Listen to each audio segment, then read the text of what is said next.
A conselleira do Medio Rural desprazouse ata as instalacións do Centro de Día de Amicos no lugar de Comoxo en Boiro. O obxectivo da visita era oficializar a consecución do primeiro premio ás iniciativas de desenvolvemento rural de Agader, que na pasada convocatoria recaeu sobre a entidade. Ángeles Vázquez destacou o gran traballo desenvolvido por Amicos, achegando ao rural servizos asistenciais básicos que dan cobertura a toda a comarca. O obxectivo é que non haxa distinción entre o rural e unha grande cidade.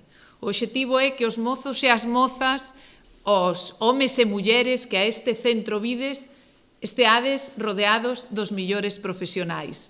E iso só se consigue tendendo a man.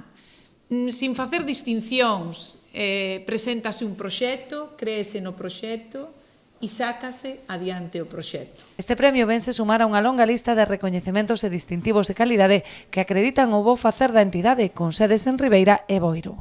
Temos un centro de referencia con todas as certificacións de calidades vistas e por haber, donde se mira escrupulosamente o que é a excelencia no servicio, a excelencia nas instalacións e tamén donde a Xunta ha invertido a propia Consellería de Medio Rural algúns centos de miles de euros, ainda que non o parezca. Malia todo o conseguido ata o momento cun centro de educación especial, centro de día e residencia e un taller de inserción laboral, aínda son moitos os retos que Amicos ten por diante. Nos quedan por prestar moitos servicios. Temos o reto das persoas con autismo, que temos nos coles de educación especial e que agora se fan adultas, cumplen eses 18 anos e pasan a adultas, que non temos servicios na comarca, temos que crealos.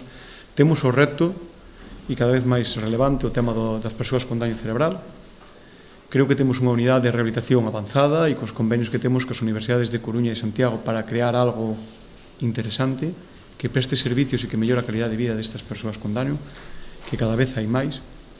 E temos o reto de seguir dando cobertura cando faltan os pais. Nese longo e ilusionante camiño seguirán a contar co apoio das administracións e de fundacións como a de Loa e ONCE, que fixeron posible a consecución deste premio.